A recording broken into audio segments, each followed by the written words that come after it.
મહત્વના સમાચારો સાથે હું છું મિત્તલ। મોટી ખબર સામે આવી રહી છે।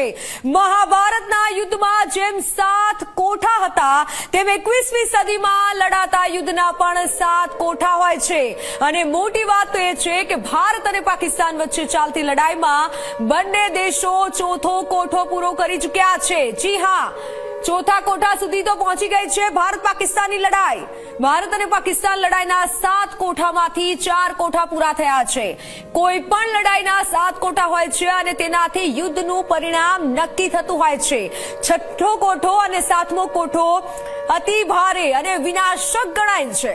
ભારત અને પાકિસ્તાન વચ્ચે 4 કોઠાની લડાઈ પૂરી થઈ ચૂકી છે અને સેના 5મો કોઠો વિંધે તો 2 દેશોનું પૂર્ણ યુદ્ધ ગણાય છે। હવે આ પડાવ પણ આવી ચૂક્યા છે। બંને દેશ આ પડાવ પર આવી ચૂક્યા છે।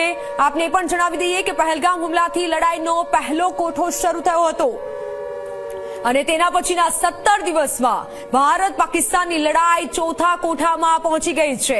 પહેલા સ્ટેપમાં ભારતે ચેતવણીઓ આપી વિરોધ નોંધાવ્યો હતો અને બીજા સ્ટેપમાં ભારતે વેપાર રોક્યો અને નદીઓનું પાણી રોકી વિવિધ પ્રતિબંધો લગાવી દીધા। ત્રીજા સ્ટેપમાં લશ્કરી દળોએ પોઝિશન લઈને મોરચો ખોલ્યો અને પરીક્ષણ શરૂ કર્યા અને ચોથા સ્ટેપમાં ભારતે એર સ્ટ્રાઇકથી 9 સ્થળે હુમલો કરી આતંકીઓને ખતમ કરી દીધા અને હવે ચોથા કોઠા સુધી પહોંચી ચૂકી છે બંને દેશોની લડાઈ।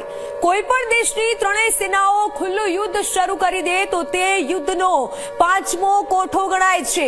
એ પણ જાણી લો કે છઠ્ઠા કોઠામાં નાના પરમાણુ શસ્ત્રોનો ઉપયોગ કરવામાં આવે છે અને તેના પછી જો કોઈ દેશ પોતાના અસ્તિત્વ પર ખતરો મહેસૂસ કરે તો યુદ્ધના 7મા કોઠામાં કરવામાં આવે છે ભારે પરમાણુ શસ્ત્રોનો ઉપયોગ।